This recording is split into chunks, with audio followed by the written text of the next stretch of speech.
জয় গুরু বন্দে পুরুষোত্তমম। পরম প্রেমময় শ্রী শ্রী ঠাকুরের রাতুল চরণে আমার শতকোটি প্রণাম এবং আপনাদের প্রত্যেকের আমার আনন্দিত জয় গুরু। সপ্তাহের একটি দিন শুক্রবার। আমরা যদি এইভাবে চলতে পারি তাহলে শ্রী শ্রী ঠাকুরের কৃপা সহজেই পাওয়া যাবে। আপনাদের জীবনে একটা অদ্ভুত পরিবর্তন দেখতে পারবেন। আপনার নিজের উন্নতি দেখে নিজেই চমকে উঠবেন। সপ্তাহের একটি দিন শুক্রবার প্রত্যেক সৎসঙ্গীর কাছে একটি গুরুত্বপূর্ণ দিন। পরমদয়াল শ্রী শ্রী ঠাকুর প্রত্যেক দিন আমাদের এরকমভাবেই চলার কথা বলেছেন। কর্মব্যস্ততার কারণে হয়তো প্রত্যেকে আমরা ঠাকুরের সব বিধান মেনে চলতে পারি না, তাই সপ্তাহের একটি দিন শুক্রবার ঠাকুরের মানুষ হয়ে উঠতে হবে আমাদের। শুক্রবারে সকাল এইভাবে শুরু করুন।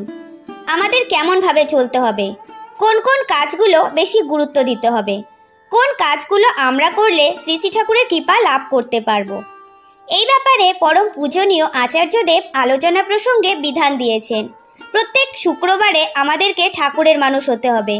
সপ্তাহের একটি দিন অন্তত ভোর 4টের সময় উঠুন। এই একটি দিন শুক্রবার বাড়ির প্রত্যেক সদস্যকে এটি পালন করতে বলুন। প্রচুর দাদা মায়েরা আছেন যারা ভোরবেলা ওঠেন। যারা আমরা ভোরবেলা উঠতে পারি তাদের জন্য তো খুবই ভালো। যারা সকালে উঠতে পারে না তারা অন্তত সপ্তাহের একটি দিন শুক্রবারে এটি মানুন। সর্বপ্রথম যখন আপনি ঘুম থেকে জাগবেন, চোখ খুলেই আপনি ঠাকুরের ফটোর দিকে তাকান বা ঠাকুরের ফটো থেকে তাকিয়ে চোখ খুলুন। ভগবানকে দু চোখ ভরে দেখুন আর মনে মনে নাম করুন। পরমদয়াল শ্রী শ্রী ঠাকুরের কাছে প্রার্থনা করুন, হে পরম পিতা, আপনার আশীর্বাদে নতুন দিনে শুরু করেছি। পুরো দিনটাই যেন আপনার কৃপা লাভ করে সঠিক পথে চলতে পারি। তারপর আপনার প্রধান কাজ হবে ইষ্টভীতি করা। এই ইষ্টভীতি করার সময় কিন্তু কোনো স্বার্থ চিন্তা করবেন না। এই কথাটি কিন্তু সবসময় মাথায় রাখবেন। আপনার সব কিছুই ভগবানের। ভগবান যা কিছু মঙ্গল সবই তিনি। পরম পিতার ওপর সব ছেড়ে দিন, তাহলে দেখবেন আপনাকে আর আপনার কোনো কিছু নিয়ে ভাবতে হবে না।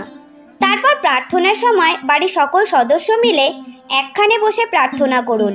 প্রার্থনা শেষে নাম জপ করুন ও সত্যানুসরণ, নারীর নীতি প্রভৃতি ঠাকুরের অমেয় গ্রন্থ পাঠ করুন।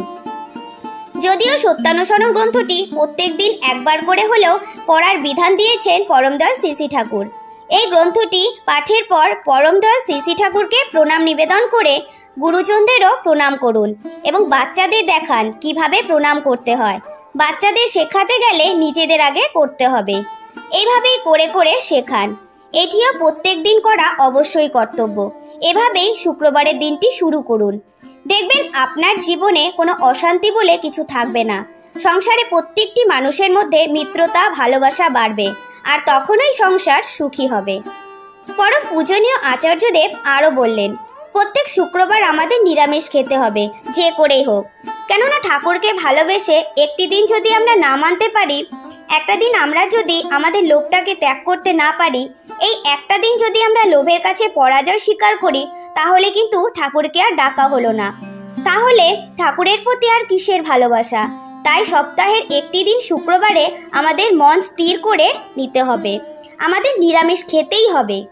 প্রচুর মানুষ আছেন যারা পরমদয়াল শ্রী শ্রী ঠাকুরের সদ্দীক্ষা গ্রহণ করে প্রত্যেক দিনই নিরামিষ খান। আবার কিছু কিছু মানুষ আছেন যারা কেবল শুক্রবার দিনটি মেনে চলেন। আবার এরকম কিছু কিছু মানুষ আছেন যারা দীক্ষা নিয়েছেন, ঠাকুরে কোনো কাজ করেন না, না ইষ্টভীতি ঠিক পালন করেন, না শুক্রবার করে নিরামিষ খান। আবার কিছু কিছু মানুষ এমনও আছেন, শুক্রবারে কোনো অনুষ্ঠান বাড়ি পড়েছে, ওখানে গিয়ে আমিষ খাবার গ্রহণ করে থাকেন। তাই এগুলোকে বর্জন করতে হবে আমাদেরকে, তবেই তো পরমদয়াল শ্রী শ্রী ঠাকুরের কৃপা লাভ করা যাবে। আমরা শুধু দীক্ষা নিলাম, কিছু করলাম না, তাহলে তো পরমদয়াল শ্রী শ্রী ঠাকুরের কৃপা লাভ করা সম্ভব না। আগে আমাদের সব ঠিক করে করতে হবে। তাই তো বলি, যেমনই কর্ম তেমনই ফল। এই বলে আমি আমার আলোচনাটি এখানেই শেষ করছি। জয় গুরু, বন্দে পুরুষোত্তমম। ভিডিওটি ভালো লাগলে ভিডিওটিতে একটি লাইক করে চ্যানেলটি সাবস্ক্রাইব করে রাখবেন এবং কমেন্ট বক্সে জয় গুরু অবশ্যই লিখবেন। ধন্যবাদ।